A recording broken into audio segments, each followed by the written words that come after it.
Welcome back to Casino Guitars. Today we're going to talk about why you need a Les Paul. So aside from the obvious things about Les Pauls being awesome, there's some good reasons to think about owning or playing, or at least going to try out Les Pauls if you have not before. Now I know when I was growing up, there weren't a ton of Les Pauls around. There were tons of Fenders. You know, lots of sort of Fender-esque guitars, you know, a lot of PV stuff. But I'd been playing for a little while before I ever really got my hands on a what I'd call a real Les Paul. And man, there is something kind of magical about them.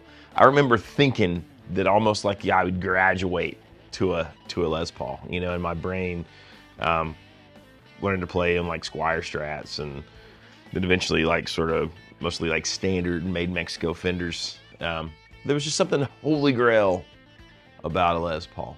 And I don't know that I even understood what it was back then. And I still don't know that I understand 1,000%, but I've got a much better idea now that I've played some Les Pauls, gigged with them, recorded with them, owned a number of them.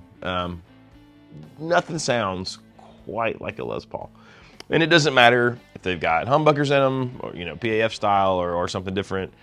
P90s, or like this thing with mini humbuckers.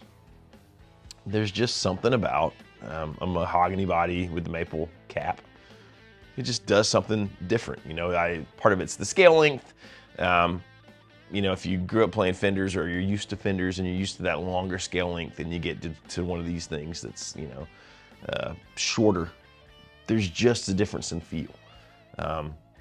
You know, you feel it when you bend notes, you feel it in the sustain. You feel it in how slinky it sort of feels. And it makes you play, I think, a little different. But anyways, let's just talk about for a second. These things, you know, came out in 1952, largely, you know, as an answer to what would be the Telecaster that came out in 1950. It ended up being, it was a broadcaster, then the no-caster year, 51, till they settled on the Telecaster name. Before that, Gibson had actually turned Les Paul down when he had gone to them and asked, you know, to make sort of a solid body guitar with hollow wings on the side. Everybody's seen the stories about the Log, the first one he made, where he had taken and cut in a hollow body sort of Gibson in half, and, well, I guess it was a Gibson, and glued them on the sides so that it wouldn't look so strange, you know, and was playing around with making a solid body electric guitar.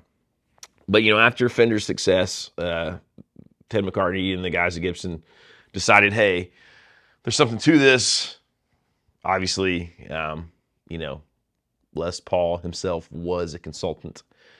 He was a pretty popular player at the time. Seems like pretty much a genius of a guy.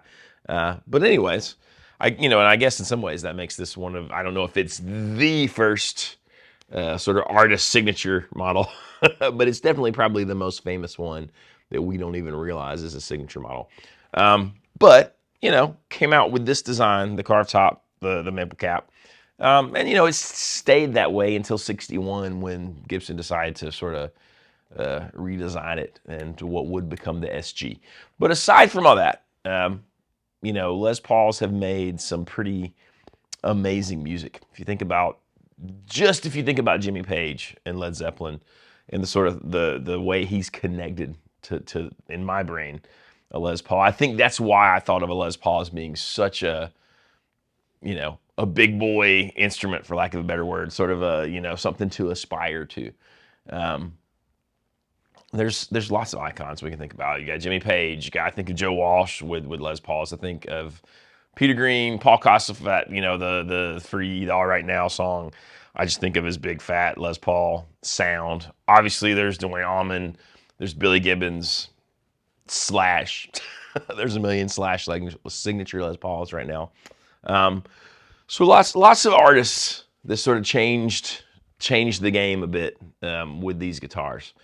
But you know, if you're like me, especially if you're used to playing Strats and Tellys, there's this warm, fat sound around Les Pauls, and there's sustain that's not quite there on a Fender. And the first time I got it, you know, it used to be back before modelers and things, or to me, this is my situation. I sort of grew up sort of dreaming about having a real tube amp and having amps with tubes in them. And, you know, after a while I did that and got those. And you hear about people talking about, you know, when you just turn a tube amp up and you get that natural overdrive. And the first time I ever experienced, I think, the euphoria of that and got it, you know, not using a pedal, plugging straight into an amp. Because I didn't always get it with a Strat or a Tele, you know what I mean? I mean, obviously there's great clean tones and these sort of broken up, sort of punchy, kind of stingy tones. But the first time that I had the Les Paul Standard that I had bought, first real one I'd ever owned, plugged it straight into my deluxe reverb, and it was set just like I'd have it set for my Teles at the time.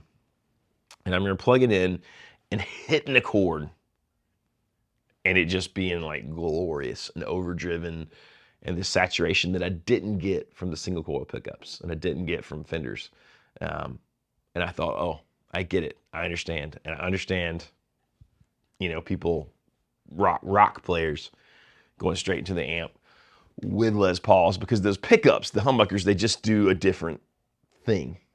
So if you've not experienced that, you probably owe it to yourself to try Les Paul. There's some other reasons you got to try it.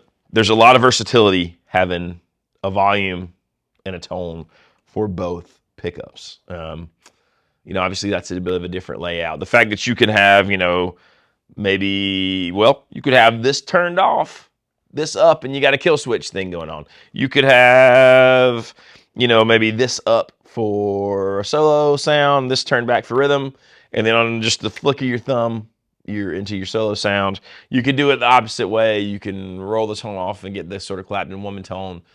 There's just a ton of things you can do if you really get familiar with how to use these independent sort of volume and tone controls.